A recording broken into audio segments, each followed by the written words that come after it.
랜선, 언택트, 비대면, 요즘 우리가 가장 많이 사용하고 있는 단어들입니다. 우리 사회와 문화는 큰 변화를 겪고 있는데요. 한국 교회도 예외는 아닌 것 같습니다. 코로나 시대 특별히 주목받고 있는 것이 바로 SNS가 아닐까 싶은데요. 커뮤니케이션 전문가들은 한국교회가 무엇보다 SNS의 활용 능력을 키워야 한다고 강조했습니다. 최대진 기자입니다.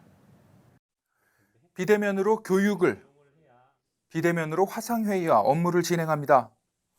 온라인으로 콘서트를, 화상으로 생일 파티를. 이처럼 코로나19는 우리 사회를 완전히 바꿔놨습니다. 포스트 코로나 시대는 우리에게 변화를 요구하고 있습니다. 개인과 가정, 사회뿐만 아니라 교회 역시 마찬가지입니다. 예배와 교육, 신교의 핵심적 교회 기능이 더 다변화되고 융합된 형태의 변화가 요구되고 있는 상황.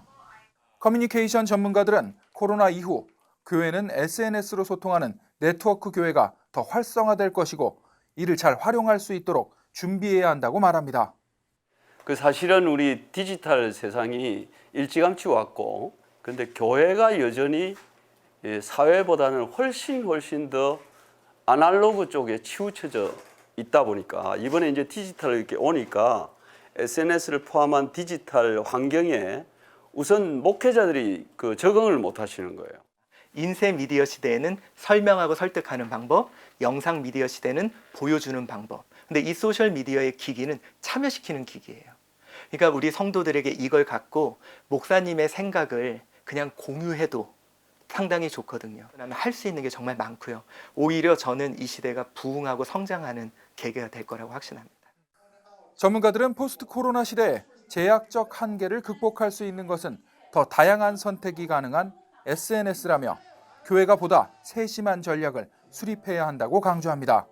현재로서는 제가 볼 때는 줌이나 웹엑스 같은 걸 이제 이용하면 되는데요. 그래서 이런 걸 좀 익혀가지고 교회도 이런 부분들을 좀 잘 활용하시면 훨씬 더 좋을 것 같습니다. 하루빨리 좀 적응을 해가지고 이 디지털 문명에 좀 교회도 앞장서서 이렇게 활용을 하시면 좋지 않을까 그런 생각이 듭니다. 저는 모든 목사님들이 이것만 잃지 않았으면 좋겠어요. 지금도 복음은 역사한다. 그것이 스마트폰이든 그것이 책이든 그것이 편지든 그러기에 우리는 좀 복음은 살아있다는 거, 복음은 지금도 일한다는 거, 이것에서부터 시작하면 저는 가능성을 찾을 수 있다고 생각합니다.